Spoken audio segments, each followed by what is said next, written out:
안녕하세요. 저는 30대 후반의 남성입니다. 저는 부잣집 아내와 결혼을 했습니다. 아내랑 제가 처음 만나게 된 날은 제가 군대를 가서 전역하고 나서였습니다. 그때 사귀던 여자친구의 친구였던 게 바로 제 아내였습니다. 엄마 아빠가 진짜 부자라며 말하던 제 여자친구가 소개해줬었죠. 그러다 몇 년의 연애 끝에 당시 여자친구가 바람이 나면서 헤어지게 되었고 그때 다가온 게 제 아내였습니다. 솔직히 여자친구 생각하면 아내와 만나는 게 말이 안 된다고 몇 번이나 거듭 거절했으나 아내는 오히려 저에게 복수하고 싶지 않냐고 걔는 바람 폈는데 미련하게 혼자 당하고만 살거나는 말에 저도 어쩌다 보니 저에게 적극적인 그런 아내에게 자연스레 넘어가서 사귀게 되었었죠. 저희 집은 평범한 정도가 아니라 약간 가난한 층에 속합니다. 어릴 적 아버지가 사업하다가 망한 뒤로 초등학생부터 아버지 얼굴을 제대로 보지도 못했습니다. 매번 공사 현장 나가신다고 전국의 공사지역을 돌아다니셨고 그렇게 공사지역이 정해지면 몇 년이고 머무르다가 내려오셔서 또 다른 데로 발령 나가시고 하셨거든요.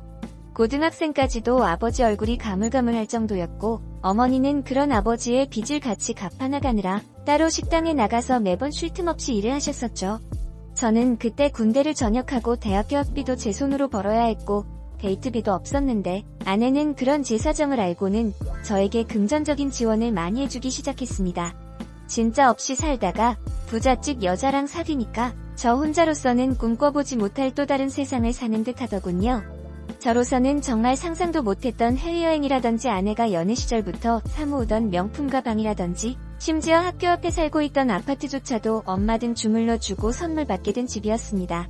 그게 아무리 지방이라지만 시가로 몇 억이나 나가는 아파트였는데 일반적으로 대학생 여자애밖에 안 되는 여자친구가 그러한 비싼 브랜드 아파트를 단독으로 사서 살고 있다는 게 얼마나 제 입장에서는 기가 찰 노릇인지. 그래서 제가 너 때문에 나까지 돈바람이 들겠다며 널 만나면 기가 죽는 것 같고 나도 괜시리 눈치 보인다고 이미 전 여자친구한테 복수라는 핑계로 나를 만난 것이라면 충분히 복수한 것 같으니 우리 그만 헤어지자고 했더니 아내는 저 없으면 죽는다고 매달려서 결국 그렇게 계속 사귀게 되었네요. 그렇게 연애를 시작하고 나서 저는 얼마 안 가 대학교를 졸업했고 학벌이 그렇게 좋지 않았던 저는 중소기업에 취직을 하였습니다. 안녕하세요. 저는 30대 후반의 남성입니다. 저는 부잣집 아내와 결혼을 했습니다. 아내랑 제가 처음 만나게 된 날은 제가 군대를 가서 전역하고 나서였습니다. 그때 사귀던 여자친구의 친구였던 게 바로 제 아내였습니다. 엄마 아빠가 진짜 부자라며 말하던 제 여자친구가 소개해줬었죠. 그러다 몇 년의 연애 끝에 당시 여자친구가 바람이 나면서 헤어지게 되었고 그때 다가온 게 제 아내였습니다. 솔직히 여자친구 생각하면 아내와 만나는 게 말이 안 된다고 몇 번이나 거듭 거절했으나 아내는 오히려 저에게 복수하고 싶지 않냐고 걔는 바람 폈는데 미련하게 혼자 당하고만 살거나는 말에 저도 어쩌다 보니 저에게 적극적인 그런 아내에게 자연스레 넘어가서 사귀게 되었었죠. 저희 집은 평범한 정도가 아니라 약간 가난한 층에 속합니다. 어릴 적 아버지가 사업하다가 망한 뒤로 초등학생부터 아버지 얼굴을 제대로 보지도 못했습니다. 매번 공사 현장 나가신다고 전국의 공사지역을 돌아다니셨고 그렇게 공사지역이 정해지면 몇 년이고 머무르다가 내려오셔서 또 다른 데로 발령 나가시고 하셨거든요. 고등학생까지도 아버지 얼굴이 가물가물할 정도였고 어머니는 그런 아버지의 빚을 같이 갚아나가느라 따로 식당에 나가서 매번 쉴 틈 없이 일을 하셨었죠. 저는 그때 군대를 전역하고 대학교 학비도 제 손으로 벌어야 했고 데이트비도 없었는데 아내는 그런 제 사정을 알고는 저에게 금전적인 지원을 많이 해주기 시작했습니다. 진짜 없이 살다가 부잣집 여자랑 사귀니까 저 혼자로서는 꿈꿔보지 못할 또 다른 세상을 사는 듯 하더군요. 저로서는 정말 상상도 못했던 해외여행이라든지 아내가 연애 시절부터 사모으던 명품 가방이라든지 심지어 학교 앞에 살고 있던 아파트조차도 엄마 등 주물러 주고 선물 받게 된 집이었습니다. 그게 아무리 지방이라지만 시가로 몇 억이나 나가는 아파트였는데 일반적으로 대학생 여자애밖에 안 되는 여자친구가 그러한 비싼 브랜드 아파트를 단독으로 사서 살고 있다는 게 얼마나 제 입장에서는 기가 찰 노릇인지. 그래서 제가 너 때문에 나까지 돈바람이 들겠다며 널 만나면 기가 죽는 것 같고 나도 괜시리 눈치 보인다고 이미 전 여자친구한테 복수라는 핑계로 나를 만난 것이라면 충분히 복수한 것 같으니 우리 그만 헤어지자고 했더니 아내는 저 없으면 죽는다고 매달려서 결국 그렇게 계속 사귀게 되었네요. 그렇게 연애를 시작하고 나서 저는 얼마 안 가 대학교를 졸업했고 학벌이 그렇게 좋지 않았던 저는 중소기업에 취직을 하였습니다. 그 이후 제가 매일같이 회사에서 일을 하며 시달리자 아내가 제 상황을 알게 되고는 장모님께 이야기를 했는지 어느 날 장모님이 저를 따로 부르시더군요. 그 당시는 결혼 전이라 장모님이 아니었지만 장모님과의 첫 만남은 그렇게 시작되었습니다. 장모님은 저에게 대뜸 첫 마디가 월급 얼마나 받냐고 묻더니 200만원 언저리라고 하자 저에게 그냥 자기 밑으로 들어와서 일을 하라고 하더군요. 자기가 그 배는 주겠다는 말을 하셨고 저는 거절하려 했으나 아내가 거듭 저를 설득했었습니다. 어차피 결혼하면 엄마 회사도 물려받아야 되고 그건 자기가 운영하기가 힘드니 내가 해야 되지 않겠냐며 설득을 했었죠. 제가 당시에 아내랑 연애할 때 하고 싶었던 일이 있었습니다. 저는 손재주가 나쁜 편이 아니었기에 저만의 공방을 만들고 싶었거든요. 그러자 장모나 아내조차도 그딴 취미생활은 돈벌이도 안 된다고 차기 밑에서 그냥 일하면서 취미로나 즐기라고 하더군요. 저도 그때는 사업을 해본 적이 없으니 꿈만으론 뭔가 할 수도 없었고 계속 아내의 적극 권유하는 바람에 어쩔 수 없이 반 떠밀리듯이 그렇게 장모님 밑으로 들어가서 일을 배우기 시작했습니다. 회사가 크진 않았지만 그래도 매출은 어마어마한 납품 사업이다 보니 현금이 엄청 남아돌았습니다. 거기에 장모님이 가지고 있는 상가들만 해도 몇 개나 되었더군요.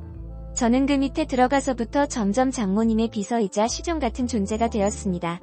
장모님은 저에게 어느새부터인가 말끝마다 무식하고 모자란 놈이라고 말하며 반말 내뱉는 건 기본이었습니다. 그렇게 개무시를 해대더니 오죽하면 제가 낙하산이라고 싫어하던 직원들조차도 저에게 괜찮냐며 원래 사장님이 좀 말투가 좀 흥분하시면 날카롭다고 말하며 위로해주는 듯 했지만 제가 느끼기에는 일부러 직원들 앞에서 대놓고 쪽을 주는 느낌이었죠. 그렇게 1년 반의 생활을 하다 아내와 결혼을 하게 되었습니다. 회사 다닐 때부터 아내랑 장모님 허락하에 동거를 했었거든요. 알고 봤더니 아내가 미성년자 때부터 장모님과 장인어른과 같이 안 살았더군요. 이유는 사실 장인어른이 친아빠가 아니라고 합니다. 장인어른은 아내가 중학생 무렵에 장모님과 재혼을 했고 원래부터 장모님도 부잣집 딸에 장인어른도 부자였던지라 둘이서 비즈니스 사업 관계상 친하게 지내다가 결혼까지 했다고 하더군요. 근데 장인 밑에 아들 둘이가 있었는데 그 오빠들이 아내를 어릴 때부터 그렇게 괴롭히고 뺨까지 때릴 정도로 사이가 안 좋았다고 합니다. 그래서 아내는 집을 나가게 되었고 할머니 밑에서 자라다가 대학생 때부터 따로 나와서 혼자 살았다고 하네요. 장모님 회사는 저희 집에서는 너무 먼 거리였으나 장모님이 딸이 보고 싶다며 회사 근처에 집을 구해서 살게 했고 그때부터 저도 회사 때문에라도 아내와 둘이서 같이 살며 동거를 하게 되었습니다. 사실상 저의 결혼 생활은 그렇게 동거 때부터 시작이었었죠.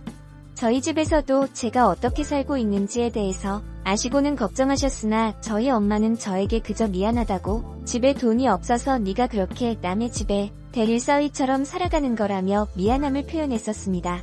그렇게 시간이 흘러 1년 반이라는 시간이 흐르도록 아내와 동거하며 회사를 다니고 있었는데 어느 날 장모님이 저를 따로 부르더니 저에게 자기 딸과 결혼하라고 하시더군요. 그 이유가 장인어른이 장모보다 9살이 많은데 위암으로 곧 죽을 것 같다거든요. 장인이 죽기 전에 그래도 식장에 부모 둘 다 앉아있는 건 보여야 되지 않겠냐고 말하시는 장모님. 저는 순간 갑작스러워서 당황했지만 이미 아내와 동거할 때부터 결혼은 마음의 준비는 해놓은 상태였기에 그렇게 제 나이 20대 후반에 아내와 결혼하게 되었습니다. 그 이후로 결혼 뒤에 1년채 지나지 않아 아내의 장인어른은 돌아가셨고 그때 재산을 분할하면서 아내의 새오빠들인 형님들은 결혼식 때 딱 한 번 얼굴 본 게 끝이었습니다. 그 뒤로는 진짜 처가 쪽은 장모와 아내만 보고 살았었죠. 그러나 결혼을 한 뒤로도 장모의 언어폭력들은 사라지질 않았습니다.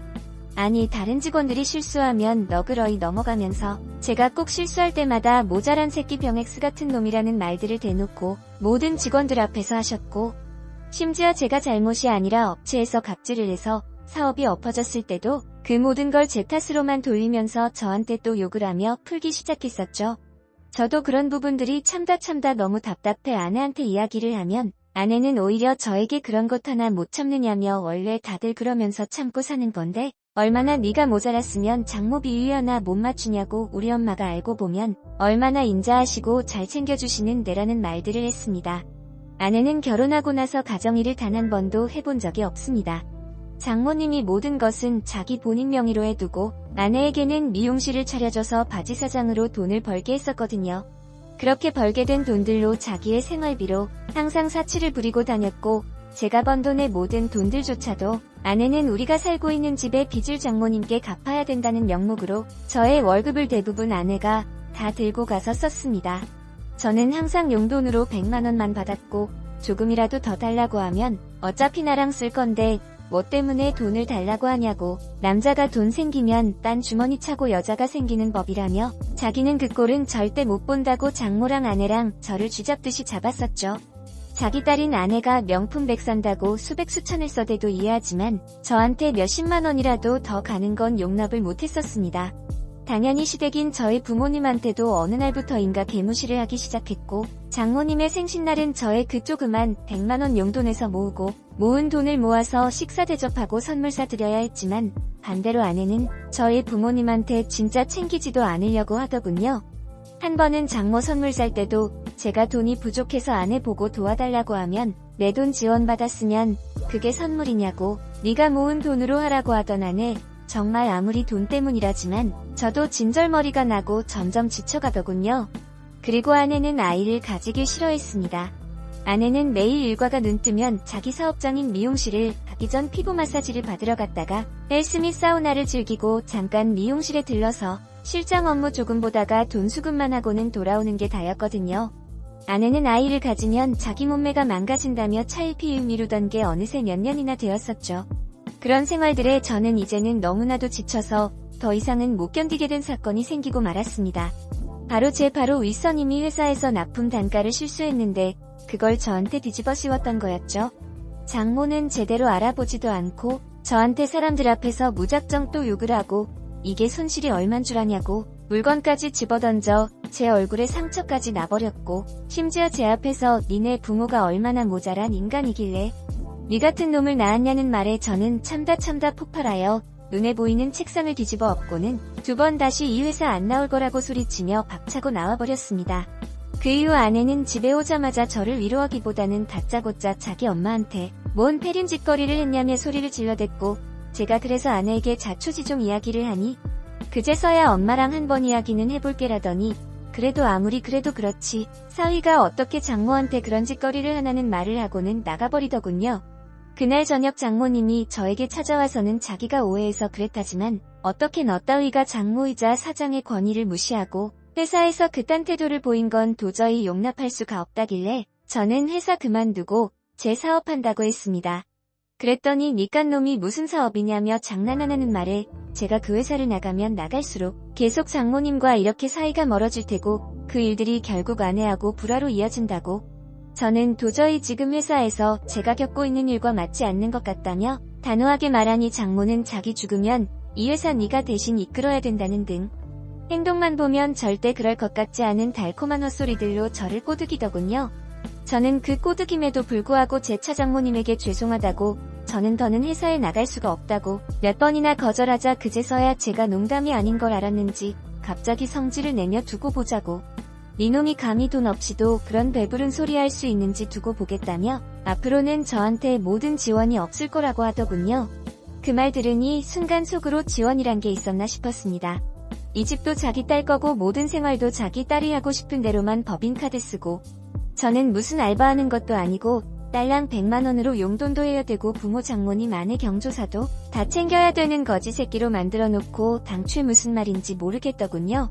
제가 그저 묵묵히 그냥 아무 말도 안 하고 있자 아내조차도 저에게 진짜 이럴 거냐며 왜 그 조그만 거 못 참아서 일을 이렇게 크게 만드냐며 엄마가 나중에 그 회사 자기한테 물려주면 그 물려받은 회사는 바로 너게 된다고 왜 그렇게 그 속뜻을 모르냐고 답답하다고 말하더군요. 저는 그래서 돈이고 뭐고 지금 다 필요 없다고 그냥 앞으로는 내가 하고 싶은 대로 하고 살 거라며 확고하고 말하고는 방 안에서 그동안 모았던 돈에 친구에게 돈을 1000만원을 빌려 재료를 사서 홈리빙 공방 물품들을 만들기 시작했습니다. 안녕하세요. 저는 30대 후반의 남성 저도 그런 부분들이 참다 너무 답답해 아내한테 이야기를 하면 아내는 오히려 저에게 그런 것 하나 못 참느냐며 원래 다들 그러면서 참고 사는 건데 얼마나 네가 모자랐으면 장모 비위 하나 못 맞추냐고 우리 엄마가 알고 보면 얼마나 인자하시고 잘 챙겨주시는 데라는 말들을 했습니다. 아내는 결혼하고 나서 가정일을 단 한 번도 해본 적이 없습니다. 장모님이 모든 것은 자기 본인 명의로 해두고 아내에게는 미용실을 차려줘서 바지 사장으로 돈을 벌게 했었거든요. 그렇게 벌게 된 돈들로 자기의 생활비로 항상 사치를 부리고 다녔고 제가 번 돈의 모든 돈들조차도 아내는 우리가 살고 있는 집의 빚을 장모님께 갚아야 된다는 명목으로 저의 월급을 대부분 아내가 다 들고 가서 썼습니다. 저는 항상 용돈으로 100만 원만 받았고 조금이라도 더 달라고 하면 어차피 나랑 쓸 건데 뭐 때문에 돈을 달라고 하냐고 남자가 돈 생기면 딴 주머니 차고 여자가 생기는 법이라며 자기는 그 꼴은 절대 못 본다고 장모랑 아내랑 저를 쥐잡듯이 잡았었죠. 자기 딸인 아내가 명품 백 산다고 수백 수천을 써대도 이해하지만 저한테 몇십만 원이라도 더 가는 건 용납을 못했었습니다. 당연히 시댁인 저희 부모님한테도 어느 날부터인가 개무시를 하기 시작했고 장모님의 생신날은 저의 그 조그만 100만 원 용돈에서 모으고 모은 돈을 모아서 식사 대접하고 선물 사드려야 했지만 반대로 아내는 저희 부모님한테 진짜 챙기지도 않으려고 하더군요. 한 번은 장모 선물 살 때도 제가 돈이 부족해서 아내 보고 도와달라고 하면 내 돈 지원받았으면 그게 선물이냐고 네가 모은 돈으로 하라고 하던 아내 정말 아무리 돈 때문이라지만 저도 진절머리가 나고 점점 지쳐가더군요. 그리고 아내는 아이를 가지길 싫어했습니다. 아내는 매일 일과가 눈뜨면 자기 사업장인 미용실을 가기 전 피부 마사지를 받으러 갔다가 헬스 및 사우나를 즐기고 잠깐 미용실에 들러서 실장 업무 조금 보다가 돈 수급만 하고는 돌아오는 게 다였거든요. 아내는 아이를 가지면 자기 몸매가 망가진다며 차일피일 미루던 게 어느새 몇 년이나 되었었죠. 그런 생활들에 저는 이제는 너무나도 지쳐서 더 이상은 못 견디게 된 사건이 생기고 말았습니다. 바로 윗선임이 회사에서 납품 단가를 실수했는데 그걸 저한테 뒤집어 씌웠던 거였죠.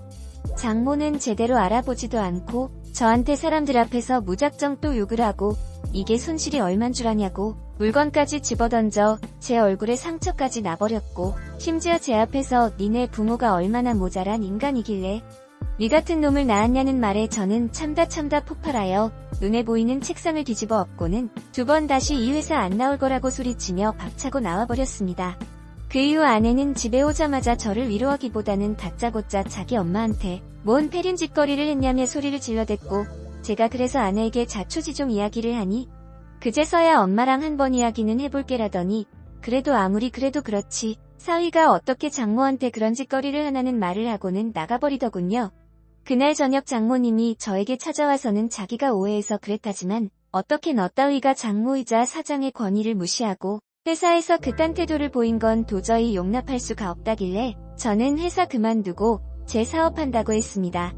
그랬더니 니깐 놈이 무슨 사업이냐며 장난하는 말에 제가 그 회사를 나가면 나갈수록 계속 장모님과 이렇게 사이가 멀어질 테고 그 일들이 결국 아내하고 불화로 이어진다고 저는 도저히 지금 회사에서 제가 겪고 있는 일과 맞지 않는 것 같다며 단호하게 말하니 장모는 자기 죽으면 이 회사 네가 대신 이끌어야 된다는 등 행동만 보면 절대 그럴 것 같지 않은 달콤한 헛소리들로 저를 꼬드기더군요. 저는 그 꼬드김에도 불구하고 제 차장모님에게 죄송하다고 저는 더는 회사에 나갈 수가 없다고 몇 번이나 거절하자 그제서야 제가 농담이 아닌 걸 알았는지 갑자기 성질을 내며 두고 보자고 니놈이 감히 돈 없이도 그런 배부른 소리 할 수 있는지 두고 보겠다며 앞으로는 저한테 모든 지원이 없을 거라고 하더군요. 그 말 들으니 순간 속으로 지원이란 게 있었나 싶었습니다. 이 집도 자기 딸 거고 모든 생활도 자기 딸이 하고 싶은 대로만 법인카드 쓰고 저는 무슨 알바하는 것도 아니고 딸랑 100만 원으로 용돈도 해야 되고 부모 장모님 아내 경조사도 다 챙겨야 되는 거지 새끼로 만들어 놓고 당초에 무슨 말인지 모르겠더군요. 제가 그저 묵묵히 그냥 아무 말도 안 하고 있자 아내조차도 저에게 진짜 이럴 거냐며 왜 그 조그만 거 못 참아서 일을 이렇게 크게 만드냐며 엄마가 나중에 그 회사 자기한테 물려주면 그 물려받은 회사는 바로 너게 된다고 왜 그렇게 그 속뜻을 모르냐고 답답하다고 말하더군요. 저는 그래서 돈이고 뭐고 지금 다 필요 없다고 그냥 앞으로는 내가 하고 싶은 대로 하고 살 거라며 확고하고 말하고는 방 안에서 그동안 모았던 돈에 친구에게 돈을 1000만 원을 빌려 재료를 사서 홈리빙 공방 물품들을 만들기 시작했습니다. 아내에게 그동안 저는 기생오래비 같은 존재였었는데 제 힘으로 정말 장모를 거역하고 스스로 돈 버는 걸 보니 존경심이 든다며 저희 사이에 애도 생겼습니다. 그렇게 제가 돈을 벌고 장모에게 아쉬운 소리를 할 게 없게 되자 장모는 제가 더욱 마음에 안 들었는지 자기 딸에게 당장 이혼하라고 난리쳐도 제 아내는 듣지 않았으니 결국 포기하다 시피 하고 그냥 그때부터 장모랑 저는 대면대면하게 살게 되었었죠. 그 이후 8년이라는 시간이 흘러 제 사업은 진짜 커지게 되었습니다. 저 혼자서 해외 수출 물량들이 감당이 안 되어서 이제는 제조 공장을 만들어 물건을 찍어냈고 수출팀까지 만들어서 회사를 꾸리게 되었네요. 제가 번 돈으로 이제는 아내에게 선물도 할 수 있었고 저희 본가 부모님께 조그만한 펜션집까지도 사드릴 수 있게 되었었습니다. 그리고 아이러니한 게도 제 사업이 잘 되면 잘 될수록 반대로 장모 사업이 망해갔습니다. 어느 정도로 망했냐 하면 갑자기 회사 세금 탈세로 인해 세무조사도 몇 번이나 받았고 그 와중에 리베이트까지 터지면서 현금 납품 물건에 대해서 수배의 과징금을 징수받아 아내의 미용실까지 날라갔고요.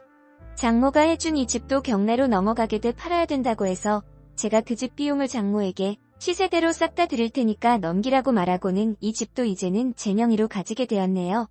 결국 장모는 실형까지 선고받아 감옥까지 들어가게 되었습니다. 아내랑 저랑 그래도 아내의 어머니이니 지금도 한 번씩 찾아가고 있습니다만 이제는 장모가 저를 볼 때마다 자기 딸이 저를 만나서 너무나도 다행이라며 여태까지 자기 주변의 남자들은 어떻게 하면 한 푼이라도 자기한테 뜯어먹을 생각밖에 안 하던 놈들 뿐이었던지라 자네 역시 그런 놈들과 다를 바 없을 거라 생각했었다고 진심으로 미안하다며 감옥면회에서 펑펑 울던 장모님 그로 인해 저 역시 마음의 앙금은 털어버리고 그래도 장모님 덕분에 어떻게 보면 제가 이렇게 사업을 시작해서 성공할 수 있게 되었다고 아내는 제가 잘 돌볼 테니 수감생활 잘 마치시고 나오라고 말씀드렸네요. 참 세상만사 세용지마라더니 저를 개처럼 취급하던 장모가 저를 이렇게 보는 날이 올 줄은 몰랐네요. 저도 그런 부분들이 참다 너무